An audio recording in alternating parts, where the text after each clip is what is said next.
What's up, everybody, man? Back. Welcome to a brand new video, and today we're going to be doing another Godzilla vs. Kong discussion video.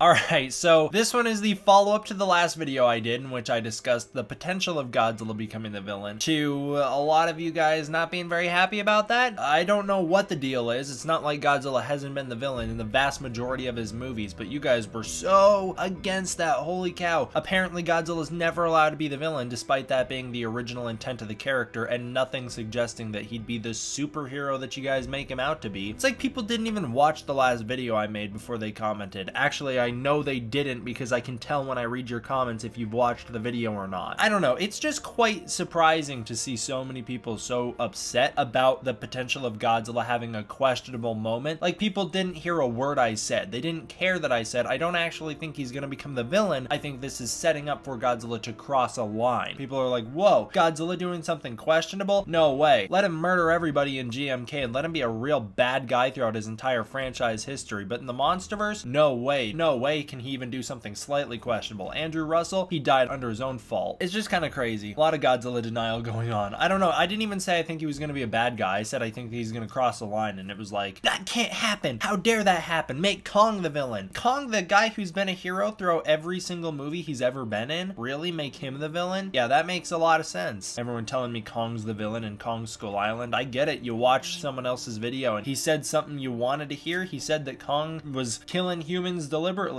and you were like, yeah, that is right. And you're right, that is right. So let's run through it and talk about why Kong will not be the villain in Godzilla vs. Kong. This is a discussion video. I'm going to try and keep it fairly neutral here. We'll use evidence for both sides here, but ultimately you will see throughout the course of this video that it's not going to wind up being the case. Kong will not be the villain in Godzilla vs. Kong. That is the conclusion at the end of the day. I'm telling you up front now. Let's run through the evidence of why. So again, the short answer is no, Kong will not be evil. Watch the special features for Kong Skull Island. Anyone who thinks Kong is going to be the villain, please watch the special features for Kong Skull Island, and you will hear that they designed Kong deliberately to make him more sympathetic than previous versions of the character. This version of Kong was designed to be more sympathetic than the character, who has always been viewed as tragic and sympathetic throughout his entire franchise history that spans 80+ years. Jordan Vogt Roberts wanted this version of Kong to look a lot less like a gorilla and more like a human, so that audiences would relate to Kong and see themselves in Kong. They wanted you to be able to empathize with Kong on a level that you weren't able to do before by making Kong look more like a human than an ape. This Kong was meant to be someone audiences can root for over human characters. That was the point. They wanted Kong to be someone you root for more than the humans that are on screen, and way more than the other monsters you see on screen. He was literally designed to be the good guy. He is literally designed. The design of Kong is meant to make him look like a good guy who we want to root for. Just listen to the special features for the movie. It explains it all for you. But let's do it what we did with Godzilla. Let's run through Kong's history in the MonsterVerse and see if there is anything to suggest that he'll become a villain. King Kong was born into war at some unknown point in time. His species lived on Skull Island ever since the dawn of time. Then the skull crawlers invaded. They're this invasive species. They started to wipe out Kong's species. Kong was born while his parents were fighting to kill the skull crawlers. Kong is the last of his kind. His parents were slaughtered in front of his eyes. This fuels Kong with hatred for the skull crawlers. That hatred pushed Kong to the peak of evolution. He has become the strongest member of his species ever. Kong grew up around humans and saw the way they acted and how fragile they are. He learned to love life and protect those who can't protect themselves. Kong looks out for the underdog. In 1944, two feuding soldiers crash on Skull Island. Just before they kill each other, Kong appears and stops that from happening. Kong then spares both of their lives and doesn't kill either of them. In 1973, the Sky Devils fly into Skull Island on a Landsat and Monarch escort. Bombs are dropped on Skull Island, killing lots of innocent creatures in the process. King Kong intervenes to save the lives of the creatures endangered. Kong kills dozens of humans to do so, but he's only killing them so that they can't hurt anyone on his island. You may want to say, oh, there you go, that's your evidence. Kong wiped out how many humans during that scene? How many helicopters did he destroy? Sure, yeah, he killed humans. You know who else killed humans? Humans! Good guy humans in movies that we root for. Am I supposed to go,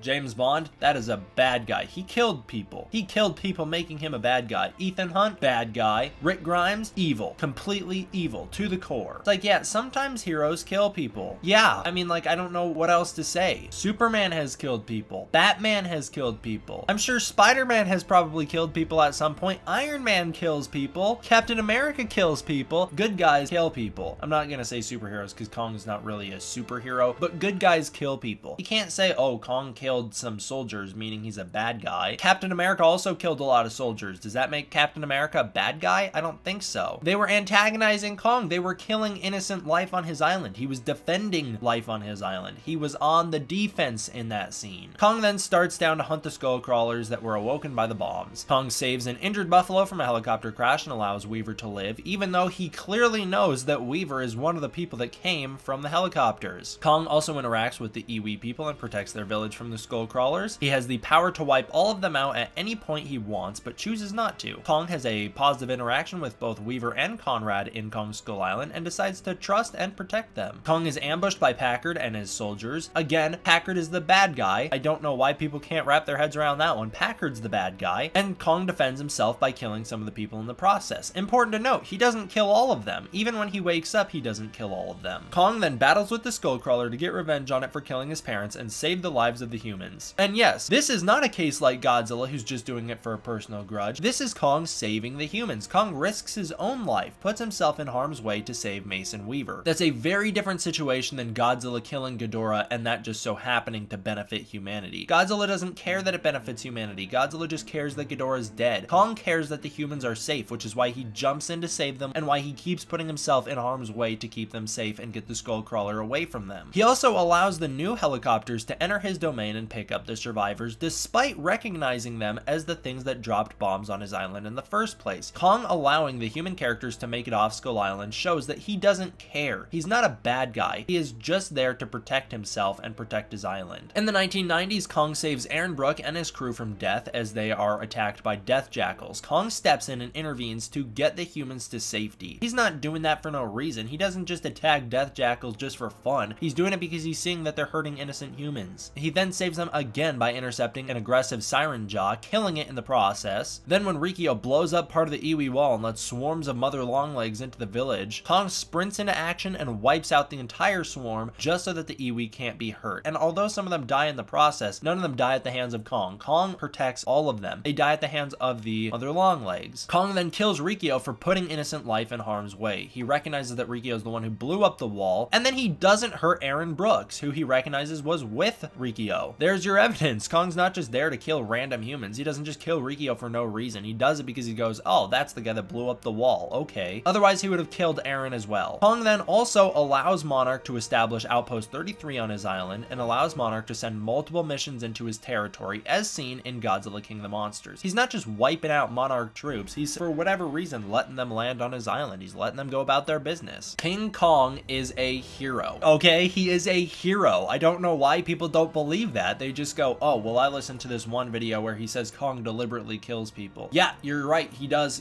deliberately kill people. Godzilla kills a lot of people on accident, so you could go, you know, there's the difference. Godzilla does it on accident. Kong's doing it on purpose. Kong's doing it because he's trying to save lives. Kong's doing it out of heroic intent. Kong is described as a savior by Hank Marlowe, who spent 20 years on Skull Island, and Monarch views Kong as a savior. The iwi view Kong as God and state that he saves them from the things that want to eat them, meaning that Kong's looking out for humans. He's not just doing it for himself. He's looking out for the humans. Kong only attacks humans when they pose a threat to innocent life, as seen in Kong's Skull Island, and Kong is a protector of life and specifically looks after humans. It seems Kong has a big deal with innocence because he lost his, maybe that's the reason, because he lost his innocence right at birth and he's fueled by the hatred of that. Maybe that's why Kong's so worried about innocence, but at the end of the day, Kong is worried about innocent life. He just wants to protect it. Kong risks his life multiple times to save humans. He puts himself in harm's way in both Skull Island and Birth of Kong. And Aaron Brooks' conclusion about Kong at the end of Skull Island Birth of Kong might be the most important thing ever stated about King Kong in the MonsterVerse. Here is the direct quote. Kong saved us. He came when we needed him most. He's not just a beast, a savage brute. He's an orphan. He has an instinct, Dad. An instinct to protect human life. He's protecting all of us. Yep, Kong certainly will turn on humanity in Godzilla vs. Kong and start wiping out the human race when he is stated to have an instinct to protect human life. Kong is definitely going to become the bad guy and try and kill off our species, forcing Godzilla to intervene intervene and wind up killing him in the process. It doesn't make any sense. There has to be some sort of crazy reason for Kong to switch sides that much. Even if humans are the ones who come in and kill the Iwi, Kong will kill those humans, but that doesn't mean he's gonna kill all the humans all over the world. He's not gonna become evil and start hunting us down. Michael Dougherty has also talked about Kong. Michael Dougherty, director of Godzilla King of the Monsters, writer for Godzilla vs. Kong, and the things he has to say about Kong are also very important. Michael Dougherty refers to Kong as the example of what happens when a Titan never loses its contact with humanity. Instead, Kong was able to develop his relationship with humanity over time. This gives Kong an advantage over Godzilla in that front because Kong won't hate humanity, he will fully understand us in a way that Godzilla can't. Dougherty also says Kong is a much more sympathetic character than Godzilla. He says audiences can relate and empathize with Kong more. You can do more with Kong as a character than you can do with Godzilla as a character. Those are Dougherty's words, not mine, although I agree with every single one of them. So what could make Kong turn? What could make Kong the bad guy in Godzilla vs. Kong if he has to become the bad guy, which he won't? Clearly, all of that evidence suggests that he won't. But if Kong has to become the bad guy, what will make him the bad guy? If someone kills all the Iwis on the island and then Kong, for whatever reason, goes, oh yeah, humanity overall is destructive towards innocent life, maybe then he'll turn on us. It's the same deal with Godzilla. If Godzilla goes, that oxygen destroyer is real dangerous, I don't like that, and then turns on us, it's the same deal with Kong. Kong might do the same thing, but it's just so much less realistic for Kong to do that. Kong may also view himself as nature's order. He may think he's trying to restore balance by killing humanity in that way, but I just don't think that would be the case, and then that'd force Godzilla to step in. Maybe they could get Kong to be the bad guy by using the orca to mess with his head, and then he just becomes aggressive and tries to kill everybody, but then all you have to do is turn the orca off and Kong will go back to normal. So I don't know, I just think it all falls apart once you say Kong's gonna be the bad guy, and you really examine that. I know there's YouTubers who make videos that talk about Kong being evil, and you guys all like to hear that, but it's just not gonna be the case. I don't know, guys, let me know if I was able to persuade you away from that line of thinking, or if you're still set on Kong being the villain. Let me know down below. Thank you all for watching, I hope you enjoyed. I'll see you guys next time.